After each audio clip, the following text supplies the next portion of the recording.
hyperbola. Question 1 would be find the equation of the hyperbola. This is the conclusion of the session on hyperbola. So find the equation of the hyperbola.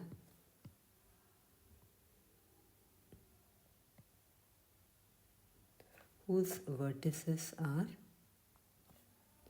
Find the equation of the hyperbola whose vertices are 0 plus or minus 6 and eccentricity is 5 by 3.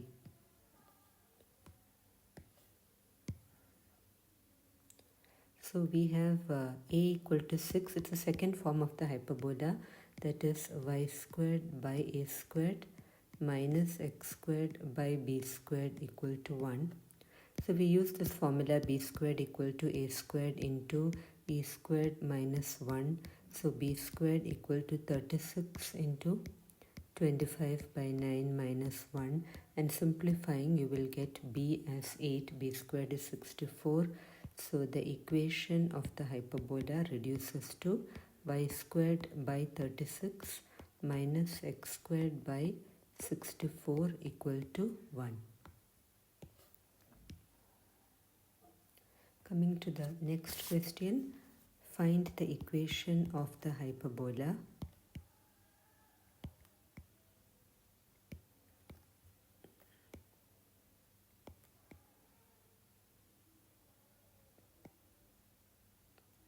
Whose center is at the origin.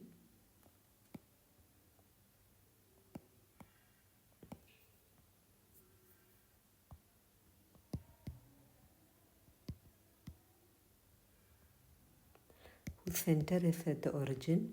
Foci is on the x-axis.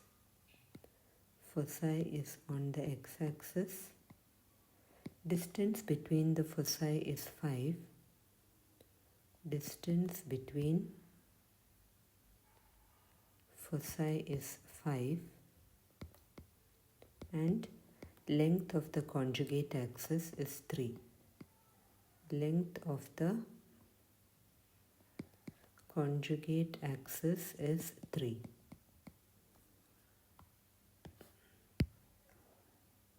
So here it's the first form because foci is on the x-axis. So the first form is x squared by a squared minus y squared by b squared equal to 1. So distance between the foci is 5. So 2AE is 5, or AE is 5 by 2. Length of the conjugate axis is 3. That means 2b is 3, or b is 3 by 2. So we have b squared equal to a squared into e squared minus 1, and that would give you 9 by 4 equal to 25 by 4 minus a squared. So simplifying you get a squared equal to 4, and you know that b is 3 by 2. So the equation of the hyperbola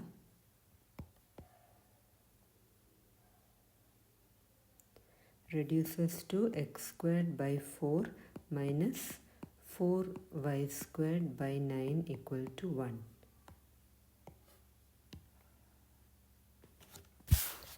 Question 3 would be the last question of the session, and that is find the equation of the hyperbola.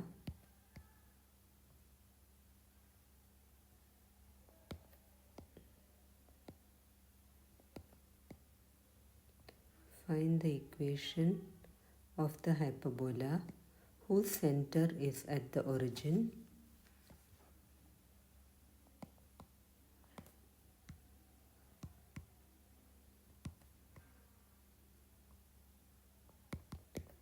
Transverse axis lies along the x-axis.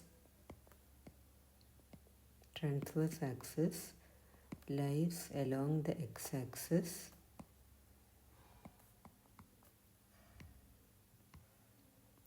Length of the transverse axis is 7.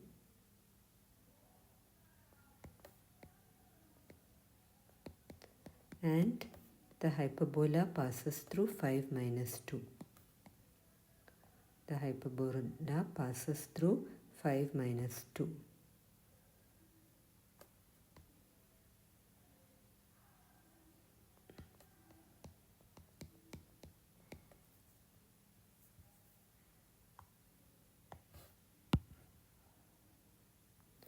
So we get the equation now. 2a is 7. Length of the transverse axis is 2a. So a is 7 by 2, and it's the first form because the transverse axis lies along the x-axis. So the equation will be x squared by a squared minus y squared by b squared equal to 1. That is x squared by, so 49 by 4 minus y squared by b squared equal to 1. Now the hyperbola passes through 5 minus 2. So you can put x as 5 and y as minus 2. So I get 25 into 4 into 49 minus 4 by b squared equal to 1. So simplifying, you will get 51 by 49 equal to 4 by b squared, or b squared equal to 49 into 4 by 51. Now substituting in this equation, equation 1, your equation becomes 4x squared by 49 minus y squared. So this becomes 49. It would be 49 into 4 and 51 on top equal to 1. So simplifying, you would get 16x squared, taking the LCM. LCM is 196, that is 49 into 4. So I get 16x squared minus 51y squared equal to 1, or 16x squared minus 51y squared equal to 196. So this will be the equation of the hyperbola. Thank you. So this concludes the session on hyperbola.